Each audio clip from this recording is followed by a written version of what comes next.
ittiba adalah menerima perkataan orang lain dengan mengetahui sumber alasan perkataan tersebut atau mengikuti pendapat mujtahid dengan dalil-dalilnya. Untuk lebih jelasnya lagi, mari kita simak video berikut. Assalamualaikum warahmatullahi wabarakatuh. Waalaikumsalam warahmatullahi wabarakatuh. Oke anak-anak, apa kabar hari ini? Alhamdulillah, luar biasa. Allahu Akbar. Hari ini kita akan membahas tentang rukun Islam. Rukun Islam ada berapa anak-anak? 5. Benar sekali. Coba Galang sebutkan. Rukun Islam yang pertama syahadat, 2 sholat, 3 puasa, 4 zakat, 5 naik haji. Beri tepuk tangan. Pertama apa tadi? Syahadat. Semua bisa syahadat? Bisa. Sama-sama. Wahid, Senin, Selasa. Asyhadu an la ilaha illallah wa asyhadu anna Muhammadar Rasulullah. Yang kedua adalah sholat. Siapa yang tahu dalil tentang sholat?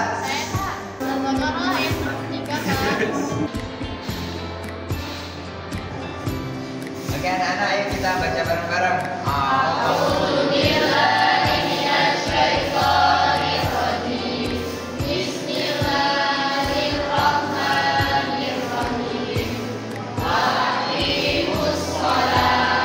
Artinya, dan tegakkanlah sholat. Terdapat pada Quran surat Al-Baqarah ayat 43. Jadi di usia kita yang berapa? 16 ada yang 17 ya. Itu sudah termasuk usia balik. Artinya sudah wajib melaksanakan sholat yang 5 waktu. Paham anak-anak?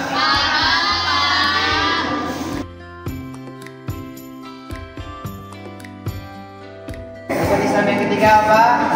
Puasa.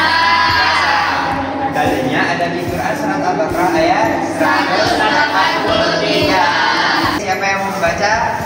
Saya, Pak. Oke, Lara silakan. A'udzu billahi minasy syaithanir rajim. Ya ayyuhalladzina amanu kutiba 'alaikumusiyam. Ya ayyuhalladzina amanu, hai orang-orang yang beriman, kutiba alaikumusiyam, diwajibkan atas kamu berpuasa. Jadi sebagai seorang muslim itu kita diwajibkan juga untuk berpuasa. Puasa wajib itu ada di bulan apa? Ya, bagus untuk kalian semua. Rukun Islam yang selanjutnya adalah apa? Zakat. Zakat ini juga terdapat dalilnya pada Quran surat Al-Baqarah ayat 43. Baca bareng-bareng.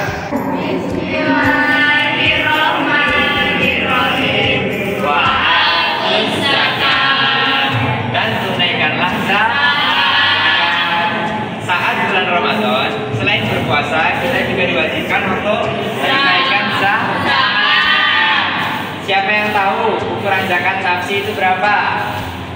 Berapa? 2,5 kg makanan bapak penduduk setempat. Oke, beri aplaus.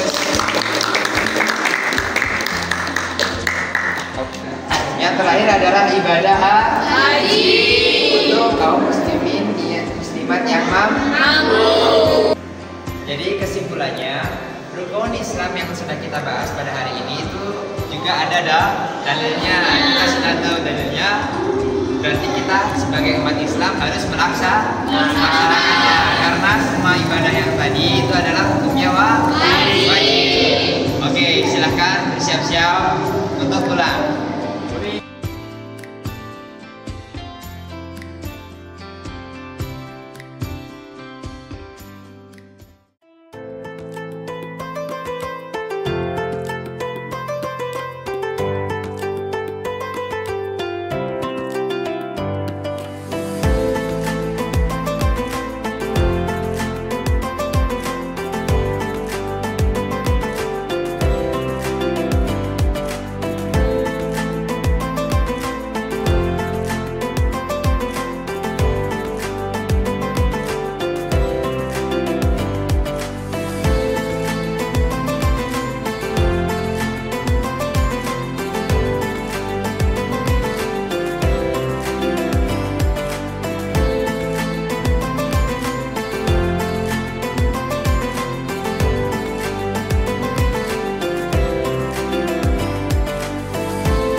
teman-teman, sekarang kan udah tanggal 28 Ramadan. Kalian udah bayar zakat belum? Belum nih. Iya nih, aku juga belum. Gimana kalau kita zakat bareng-bareng? Oke, boleh juga tuh, boleh. Kapan nih? Gimana kalau besok? Boleh. Oke. Yaudah.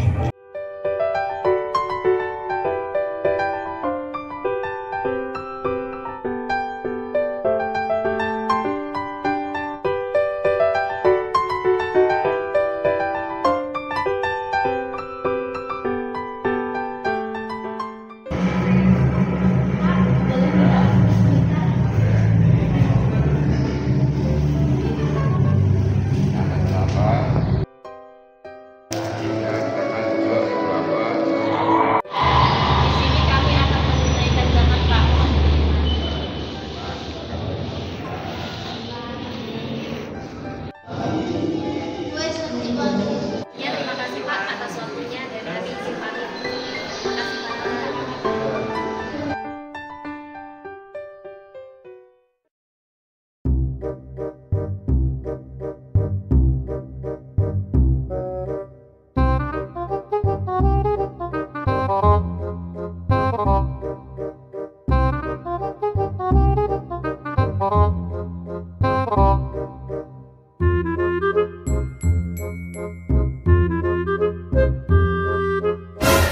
Sebagai seorang muslim, kita diwajibkan untuk berpuasa. Sebagaimana dijelaskan dalam Al-Quran, wahai orang-orang yang beriman, diwajibkan atas kamu berpuasa sebagaimana diwajibkan atas orang-orang sebelum kamu, supaya kamu bertakwa.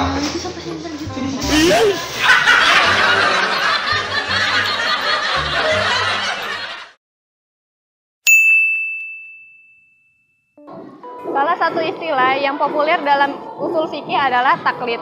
Apa itu taklid? Secara bahasa, taklid berasal dari masdar kata qallada yuqallidu taklidan, yang artinya menggantungkan sesuatu dengan sesuatu yang lain, selalu bersama dan memberikan beban. Sedangkan secara istilah, taklid berarti mengikuti pendapat orang lain tanpa mengetahui dalil atau hujah yang dipergunakannya. Apa saja contohnya? Ini dia contohnya.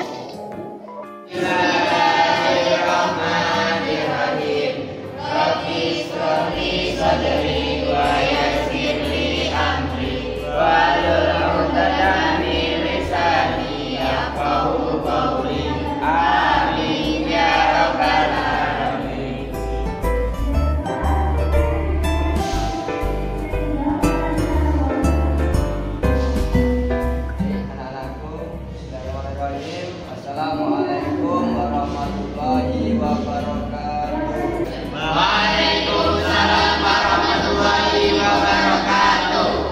Baik anak-anakku, kemarin kita sudah belajar niatnya wudhu. Mari kita bareng-bareng membaca niatnya wudhu. Baik, Islami Salasa. Bismillahirrahmanirrahim. Nawaitu wudu'an lirrahmanil hadasil asghari fardalillahi ta'ala. Yang selanjutnya kita belajar praktek wudhu. Ayo kita berdiri semua.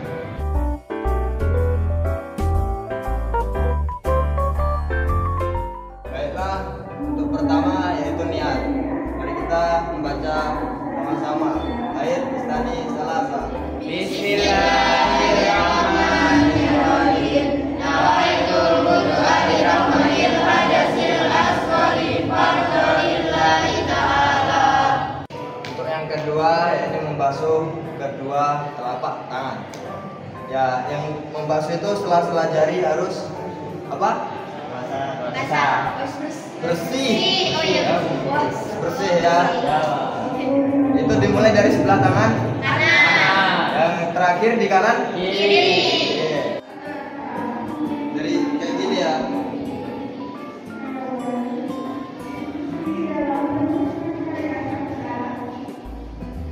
Oke, dan paham? Yang selanjutnya yakni berkumur. Jadi kita mengambil air wudhu, berkumur, dibuang sebelah kiri. Oke. Ambil air wudhunya.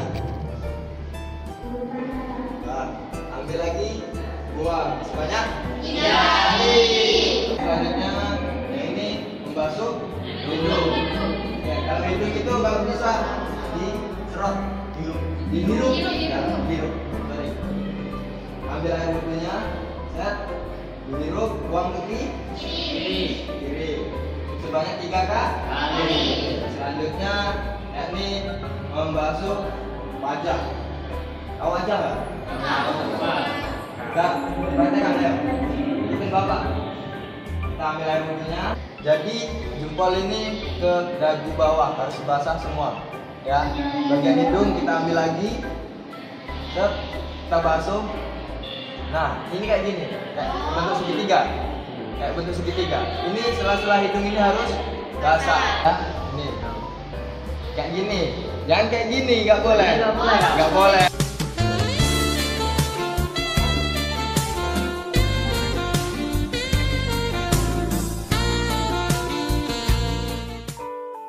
Yang kelima, yakni basuh kedua bukan telapak, sekarang tangan. Ya. Jadi kedua tangan itu harus basah dimulai dari kita tangannya hadap atas ya. Bayangkan aja apa? Keran air. Ya, sampai bawah ini. Ini belakang ini harus basah. Oke, semuanya. Kita praktekkan. Dari atas, bawah, ini harus basah. Oke, sekali lagi, yang kiri. Set. Ya, semuanya sebanyak 3 kali. Selanjutnya membasuh bagian ubun-ubun ya, kepala ini. Jadi semua rambut semuanya harus basah sampai akar-akarnya. Tapi yo, ojo kemblok, ya. Coba.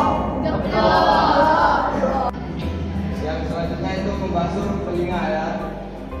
Jadi air wudhu itu ya keran, misalnya keran punya air ya, air kita ambil air wudhunya, dibasuhkan ke sini dari bawah tarik ke atas, buang.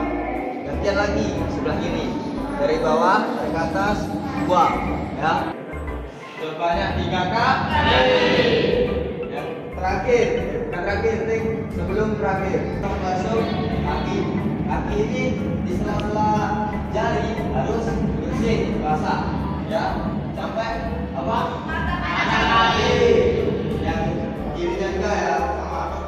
Sebanyak berapa? 3 kali. Oke. Yang terakhir, niatan. Tidak ada niat. Tertib.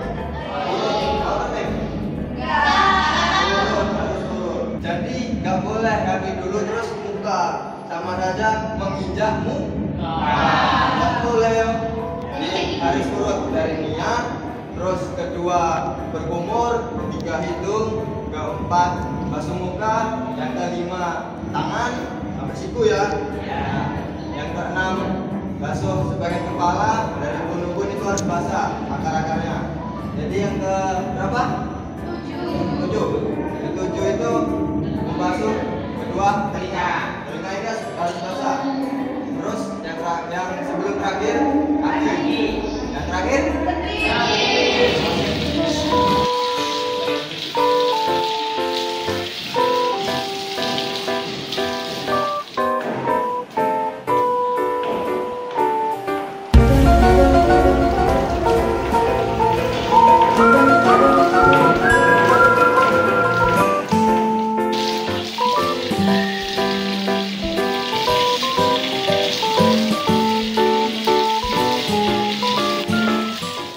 Kenapa kok kamu wudhunya kok harus dari tangan kanan dulu?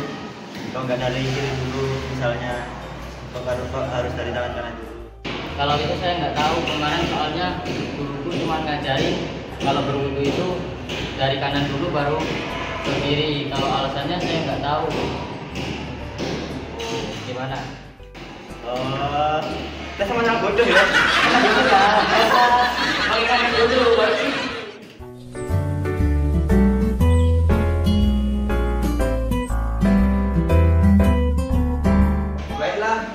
Dikerjakan sesuai kelompoknya masing-masing ya. Kita lanjut pertemuan berikutnya.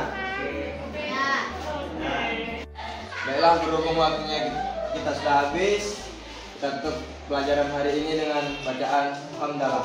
Alhamdulillahirabbil alamin. Ayo kita kita pergi ke masjid untuk melaksanakan sholat berjamaah.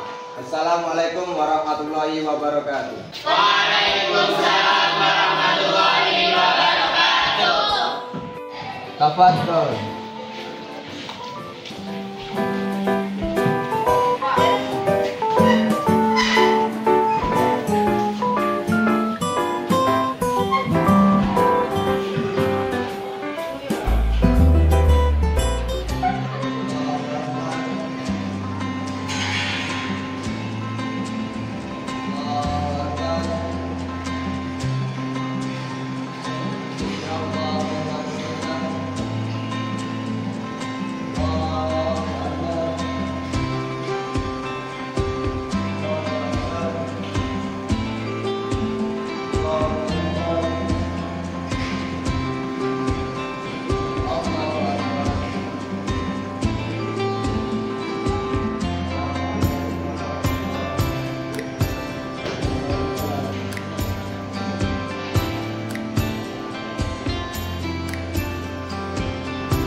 Kenapa sih kita disuruh sholat?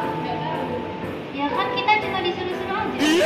Ya biar kita nggak dihukum kalau kita sholat.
Kamu tadi kan udah wudu, kok pegangan tangan sama seketika bukannya batal ya? Kan menurut Imam Syafi'i batal. Tapi kan menurut Imam Hanafi nggak batal. Batal. Enggak. Menurut Imam Hanafi nggak batal.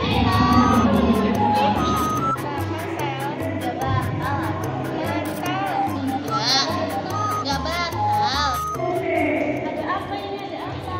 Tadi sih masalah malah pegangan tangan sama si adik kakak batal. Enggak tahu, batal. Menurut Imam Syafi'i. Udah. Saya teleponkan dulu sama teman saya. Saya tanyakan.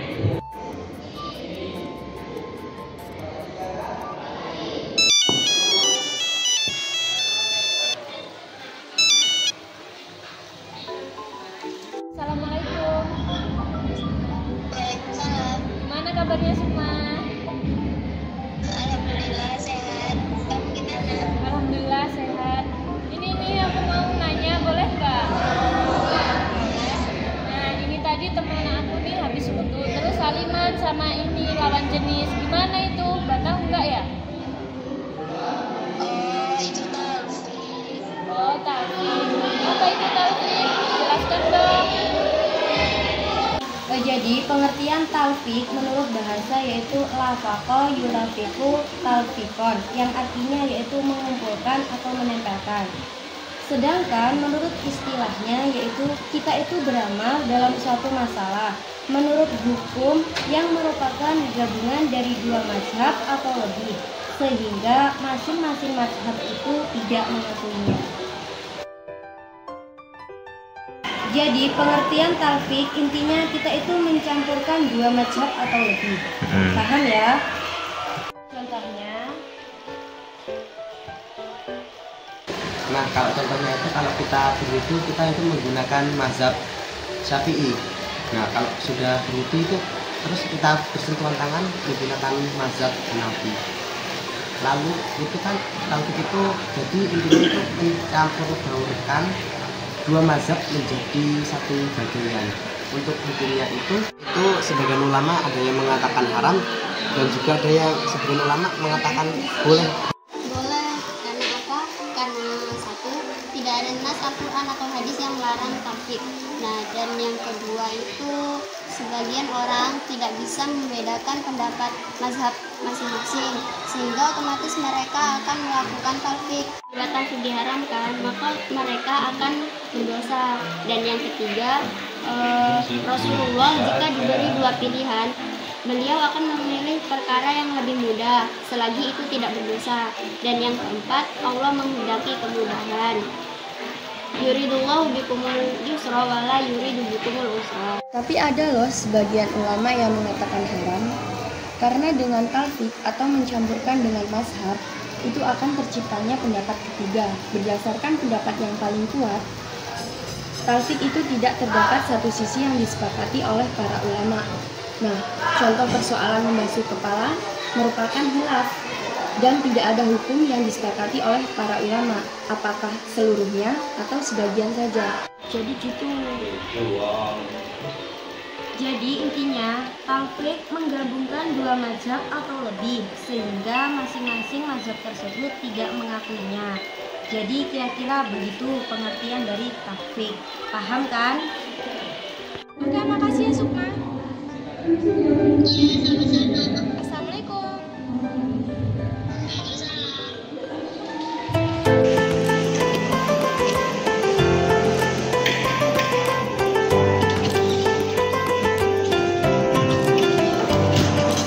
Baiklah, tadi video pembahasan sedikit mengenai tentang pelajaran talfik.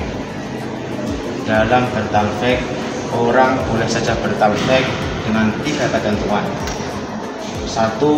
Apabila dia orang awam, maka dia belum boleh bertalfik. Karena apa? Karena orang awam belum memiliki kemampuan untuk memilih mazhab atau bertalfik. Yang kedua, orang yang bertalfik boleh saja, namun dengan syarat pendapat atau hukum yang diambil tidak bertentangan dengan mazhab-mazhab yang lainnya. Yang ketiga, orang boleh bertalfik tapi dengan syarat tidak untuk menuruti hawa nafsu dia dalam beribadah. Atau intinya maksudnya tidak boleh hanya mengambil hukum-hukum yang ringan saja untuk dijalankan dalam suatu ibadah. Baiklah, tentang talfik. Sebelumnya kita sudah membahas tentang materi tentang taklid dan ittiba.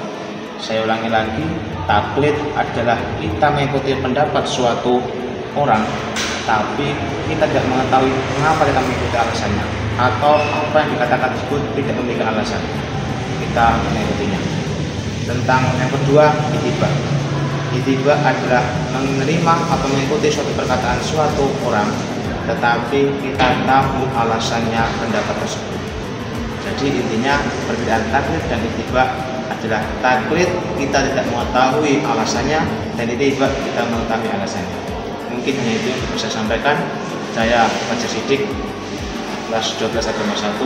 Terima kasih telah menonton video ini. Saya perwakilan kelas 12 agama 1 mengucapkan terima kasih. Wassalamualaikum warahmatullahi wabarakatuh.